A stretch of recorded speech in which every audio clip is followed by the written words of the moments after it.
ওষুধ কিনবো। আর আমাদের ছাত্র দলের ভাইয়ের উপর চাকু দিয়ে ওরা আঘাত করছে, গলা কাটি দিছে, এই জায়গাতে ওরা ছুরি মারছে। কেন? আমরা কি সরকারের টাকা দিয়ে চিকিৎসা দেয় না? ফ্রি চিকিৎসা নিচ্ছি আমরা, আমাদের ট্যাক্সের টাকা দিত। কিসের বাহাদুরি দেখায় ওরা? টাকা বেশি নাই, আমাদের দাবি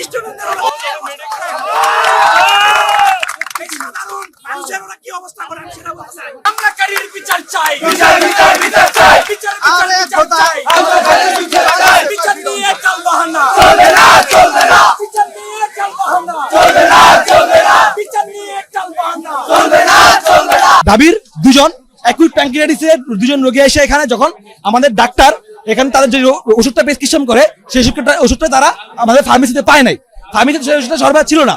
কেন ফার্মেসিতে ওষুধটা সরবরাহ ছিল না এই বলে তারা আমাদের ডাক্তারকে হাত তোলা শুরু করে, যে কি ওষুধ কোম্পানি দালাল ভাই হাত তোলা শুরু করে। তখন তারা প্রথমে আমাদের একজনের গায়ে হাত তুলে, এরপর আমাদের বাকি ডাক্তার আসলে আমাদের চারজন ডাক্তারকে তারা হাত তুলছে। তারা আমাদের ডাক্তারকে দেখেন দাঁড়ান, এইভাবে তারা আমার ডাক্তারকে তারা কাপড় চুপড় ছেড়ে মারধর করছে। শুধু ছেলে ডাক্তার না, এখানে দুজন মহিলা ডাক্তার ছিল, তাদেরকে তারা লাঞ্ছিত করছে। এরপর যখন লাঞ্ছিত করার পর যখন এখানে আনসার এসে তাদেরকে সরাই, তখন তারা দাবি থেকে আরো 150, 200, 300 পোলাপান এনে আমাদের গেটটা তারা ভেঙে ফেলছে, আমাদের উপরে হামলা করতে আসছে। বাকি যে ডাক্তার ছিল সে ডাক্তারকে তারা হামলা করতে আসছে, স্টুডেন্টকে তারা হামলা করতে আসছে। তথাপি আমরা হল থেকে স্টুডেন্ট চলে আসার কারণে আপাতত আমরা এখানে অবস্থান করছি।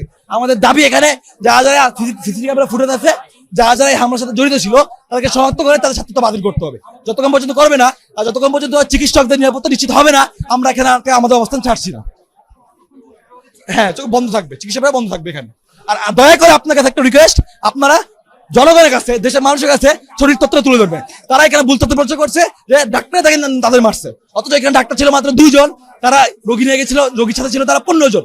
তারা প্রথমে একটা শুরু করে, তারা 4 জনকে মেরে চলে যায়, তারপর আমরা এখানে আসি। তারা সেটা ভুলভাবে রিপ্রেজেন্ট করতেছে কি ডাক্তার ডেকে তাদেরকে হাত তুলছে, যেটা পুরোপুরি একটা প্রপাগান্ডা। আপনার কাছে আমাদের অনুরোধ, মিলের কাছে অনুরোধ, আপনারা সঠিক তথ্য প্রচার করবেন। এইভাবে যদি তারা যদি সারা রাত থেকে যায় তাহলে দেখা যাবে এই যে জরুরি একটা জনগুরুত্বপূর্ণ একটা জায়গা, প্রতি মুহূর্তে প্রতিটা রোগী ক্ষতিগ্রস্ত হচ্ছে।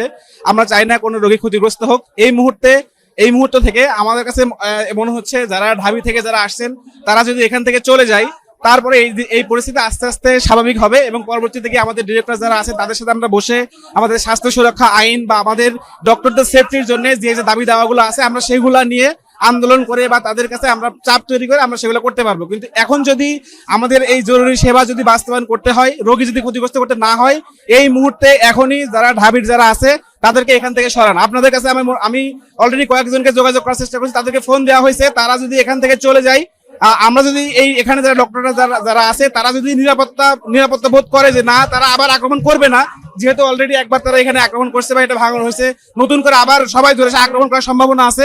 সেই ক্ষেত্রে তারা যদি এখান থেকে চলে যায়, এই পরিস্থিতি সাময়িক সময়ের জন্য হবে, ঠান্ডা হবে। এর পরবর্তীতে আমরা যারা আছে আমরা ডিরেক্টর স্যারের সাথে কথা বলে আমরা এটা সমাধান করার চেষ্টা করবো। আমি মূলত এখানে সমাধান করার জন্য আসছি, কিন্তু তাদেরকে বিভিন্নভাবে বোঝানোর পরও তারা সেখান থেকে যাচ্ছে না, যার কারণে এই সেবাটা এখনো পর্যন্ত বন্ধ আছে। আপনারা তাদের মাধ্যমে বলি যে ওনারা এখান থেকে চলে যান, আমরা আশা করি